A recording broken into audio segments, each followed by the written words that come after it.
I always was fascinated with movies. That's what I would do with my own time, and it was always sci-fi, and always had to have some creature kind of element to it. The thing that fascinated me about creatures in movies is that their place in the story really represented a number of different things that reflected our own humanity and how it played out in the story. And then I was always fascinated by the technology behind it. Like, I always would sit there and watch the movie and watch the creature move and be like, how did they make that move? How did they get it on there? ILM for me had all these little tidbits of experiences as I grew up, where they created the moments that equaled awe in the movie making process.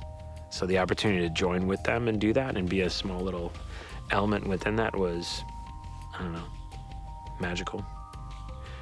I think the sentiment of wanting to contribute into that legacy was something that they could relate to for me, and I could offer, to them as, here's what I'd like to do. You guys have built up this amazing legacy that has a life component ingrained in who I am. And the opportunity to contribute into that would be an opportunity I would dream about. I've been really lucky and blessed. I've been able to do 2 Star Wars, so Episode 2 and Episode 3, Hulk, Day After Tomorrow, first Pirates. Second Pirates was my first chance to be involved with a hero creature, Davy Jones. I connect that creature with me kind of beginning to mature in my craft, to transfer from always asking the questions to kind of going, this is how we could probably solve that. The design was incredible. I mean, I was just blown away at the art that I was looking at, which was so much fun, as your job is, here's some world-class, incredible art. Now go figure out how to make it move. There's going to be certain tentacles that are going to want to be expressive and either augment dialogue in terms of they're going to have their own character. They're going to have to support the character. They're going to have to reflect personality. Most of Davy was done, the tentacles were done by simulation. A couple guys in the R&D department that just did an amazing job working out the technology to make the tentacles like sticky on the clothing, and if he was doing this, that some of them would fall off. We said, well, the same base technology could probably work between Davy and the Kraken, because the Kraken could be almost all keyframed motion. My responsibility was the keyframe part.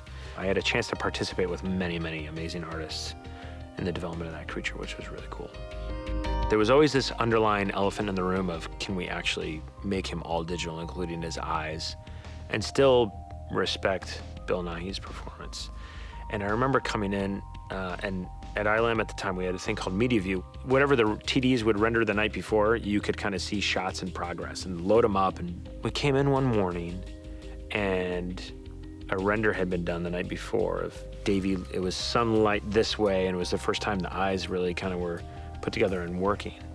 It was the same feeling that I had when I was watching Terminator 2, or I was watching Jurassic Park, other ILM classic VFX moments where the oxygen just, everything just kind of goes out of your, no way. You're just, wow. I was there, in the building, in the midst of it, knowing the people that were actually doing that. And I just went, out loud, I went, wow. And then other people in the cubicles over here would say, wow, wow. And so you heard this symphony of people who were so blown away by that imagery that everyone's response was just,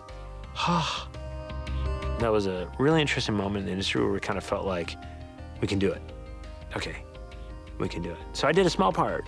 Someone wowed me at the same company I was working at, and I got to contribute a little bit into that wow moment. So it was kind of like the culminating moment for saying, wow, I actually pinch myself. I actually do work here.